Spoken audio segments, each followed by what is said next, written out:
الرحمن الرحيم.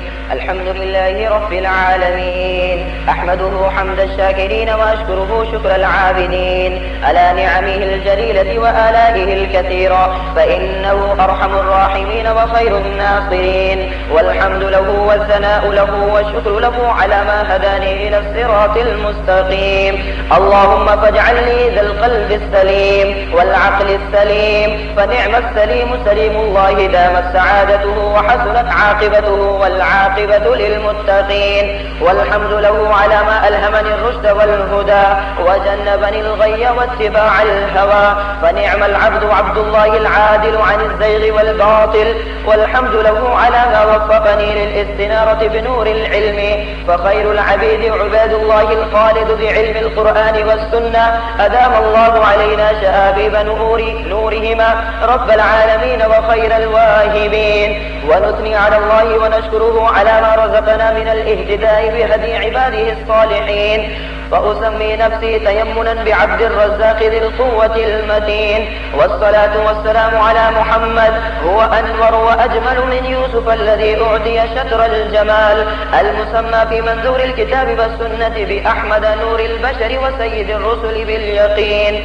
اللهم فكما جعلته وليا مغفرا ونبيا مسعودا بسعادة الرسالة والإمامة إلى أبد العابدين ودهر الداهرين، فآته الوصيلة والفضيلة وابعثه في المقام المحمود يوم القيامة يوم الدين. ثم الحمد لله والصلاة على نبيه، حيث أرشدني وإياكم إلى الشريعة المحمدية المنزلة من الله تعالى، المنصورة بالنصرة الصديقية، المؤيدة بالمواهب والفضائل الشاملة الجامعة الفاروقية. وفقني وإياكم لدراسة الجامع الصحيح للإمام البخاري، وأكمل علينا نعمه بتتميم المرحلة الدراسية العالمية، وكشف الباري لنا عما كان في الصحاح الستة من الحكم الإلهية والعلوم النبوية والآداب المرضية، فلك الحمد يا رب العالمين. وبعد، فبالسند المتصل منا إلى أمير المؤمنين في الحديث بواسطة سيدنا ومرشدنا وحبيبنا أستاذ العلماء ورأس المحدثين في العصر الراهن سليم الله خان، جعله الله قدوة للمتقين وأسوة للصالحين، سماعا وقراءة وإجازة له عن شيخ الإسلام وحجة المسلمين السيد حسين أحمد المدني قال: حدثنا شيخ الهند محمود حسن الديوبندي طيب الله ثراه وجعل الجنة مثواه. قال: حدثنا قاسم العلوم والحكم مولانا محمد قاسم بن الأسد النانوطبي وشمس العلماء وإمام أهل المعرفة واليقين أبو مسعود الرشيد أحمد الجنجوري. قال: حدثنا العلامة الشهير الشاع عبد الغني بن أبي سعيد الدهلبي ثم المدني. قال: أخبرنا الشيخ المكرم المفخم مولانا محمد إسحاق الدهلبي ثم المكي. قال: أخبرنا الجدي الشيخ الأجل والحبر الأكمل الذي فاق بين الأقران بالتمييز سراج الهند الشاع عبد العزيز بن أحمد الدهلبي. قال: أخبرنا والدي مسند الهند ومركز الأسانيد العالم الرباني الجامع بين الشريعة والطريقة أحمد بن عبد الرحيم الدهلبي المعروف بمولانا الشاه ولي الله.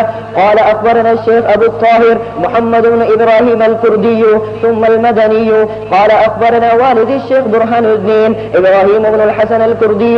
قال: قرأت على الشيخ سفي الدين أحمد بن محمد البدري القشاشي.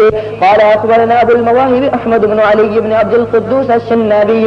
قال: أخبرنا الشيخ شمس الدين محمد بن أحمد بن حمزة الرملي عن شيخ الإسلام زين الدين أبي يحيى زكريا بن محمد الأنصاري الخزرجي. قال: قرأت على الشيخ الحافظ أبي الفضل شهاب الدين أحمد بن علي بن محمد المعروف بابن حجر الأسقلاني عن الشيخ أبي إسحاق إبراهيم بن أحمد التنوخي عن الشيخ أبي العباس أحمد بن أبي طالب الصالحي عن الشيخ سراج الدين حسين بن المبارك الزبيدي ثم البغدادي عن الشيخ أبي الوقت عبد الأول بن عيسى السجزي الهروي عن الشيخ أبي الحسن عبد الرحمن بن محمد بن المظفر الداودي عن الشيخ أبي محمد عبد الله بن أحمد السرخسي عن الشيخ أبي عبد الله محمد بن يوسف بن مطر بن صالح بن بشر الفربري عن مؤلف الكتاب الشيخ الإمام الهمام الحافظ الحجة أمير المؤمنين المؤمنين في الحديث ورأس المحدثين في الحديث في القديم والحديث، أبي عبد الله محمد بن إسماعيل بن إبراهيم بن المغيرة ابن بززبة الجعفي البخاري رحمه الله تعالى، ومتعنا الله بعلومه آمين. قال باب قول الله تعالى: ونضع الموازين القسط ليوم القيامة وأن أعمال بني آدم وقولهم توزن. وقال مجاهد: القسطاس العدل بالرومية، ويقال القسط مصدر المقسط وهو العادل، وأما القاسط فهو الجائر. وبه قال حدثنا أحمد بن إشكاب قال حدثنا محمد بن فضيل عن عمارة بن القعقاء عن أبي زرعة عن أبي هريرة رضي الله تعالى عنه قال: قال النبي صلى الله عليه وسلم: كلمتان حبيبتان إلى الرحمن خفيفتان على اللسان ثقيلتان في الميزان، سبحان الله وبحمده سبحان الله العظيم. صدق الله العظيم وصدق رسوله النبي الكريم، ونحن على ذلك لمن الشاهدين والشاكرين، والحمد لله رب العالمين.